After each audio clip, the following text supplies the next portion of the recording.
কেমন হয়েছে বাবু? বলে দাও বন্ধুদের কেমন হয়েছে, বলে দাও, বন্ধুদের বলো।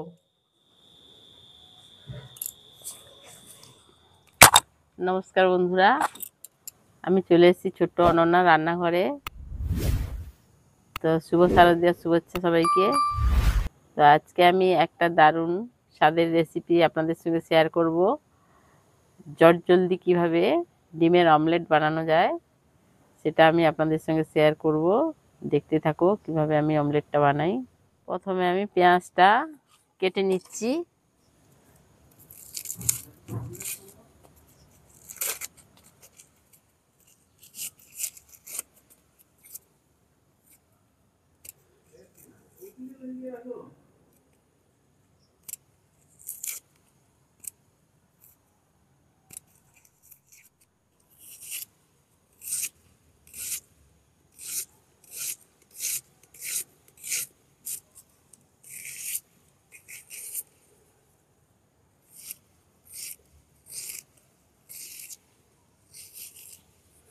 এইভাবে সরু সরু করে কেটে নিতে হবে পেঁয়াজটা।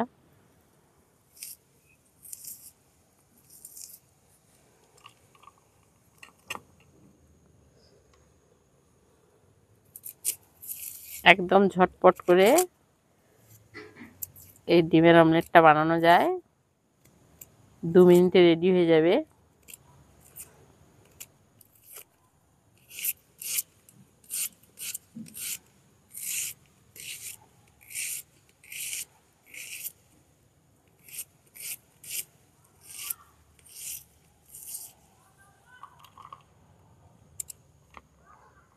দুটো পেঁয়াজ নিয়েছি, 3টে ডিম নিয়েছি,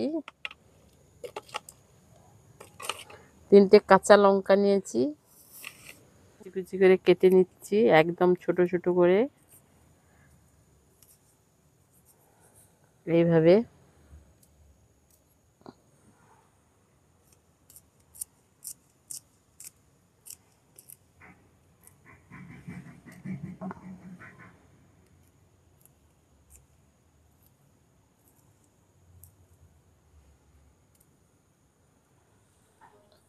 কড়াইটা আমার গরম হয়ে গেছে, এবারে আমি তেল দিয়ে দেবো কড়াইতে।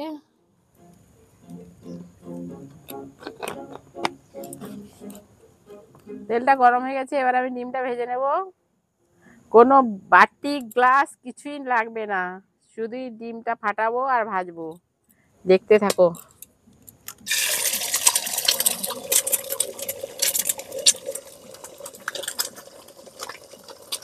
প্রথমে ডিমটা ফাটিয়ে কড়াইতে দিয়ে দিলাম, এবারে আমি দেব পেঁয়াজ কুচি, তারপরে দেব লবণ, তারপরে দেব লঙ্কা কুচি। যদি ঝাল যারা বেশি খেতে চান তারা দেবে, গুঁড়ো লঙ্কাও দিতে পারেন। এবারে দিয়ে দিলাম জিরে গুঁড়ো,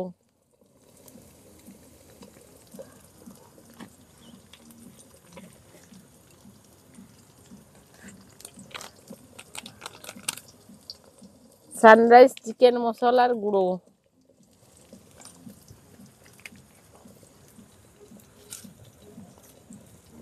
অনেকে ডিম ভাজতে গেলে গ্লাসে ফাটিয়ে মাখায়, তারপরে বাটিতে করে চামচ দিয়ে মাখায়, এইসব আর কোনো জড়া হবে না।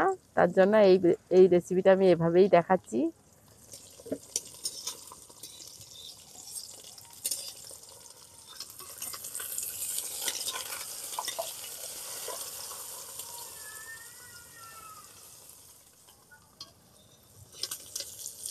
এইভাবে উল্টে নেব,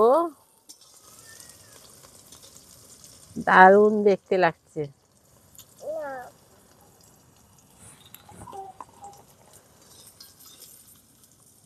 এবারে আমি ডিমের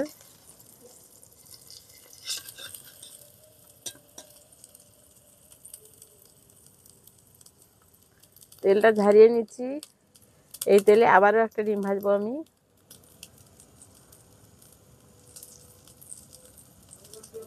ডিম ভেজে নিচ্ছি।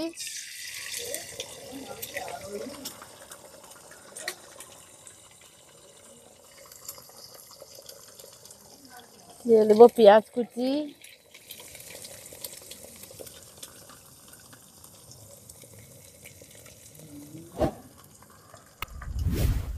দিয়ে দেবো লবণ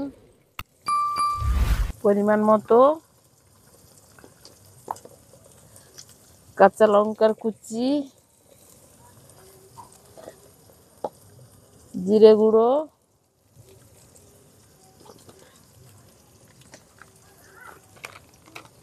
দিয়ে দেবো সানরাইসের গুঁড়ো মশলা।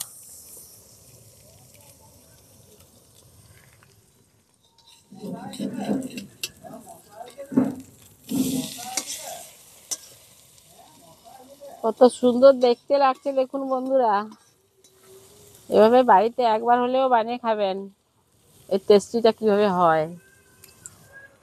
এরকম ডিমের ভাজা আমার দুই ছেলে, দুই বৌমা, আমার নাতনিরা খেতে খুব ভালোবাসে। এবারে আমি তুলে নিচ্ছি, এই দেখুন।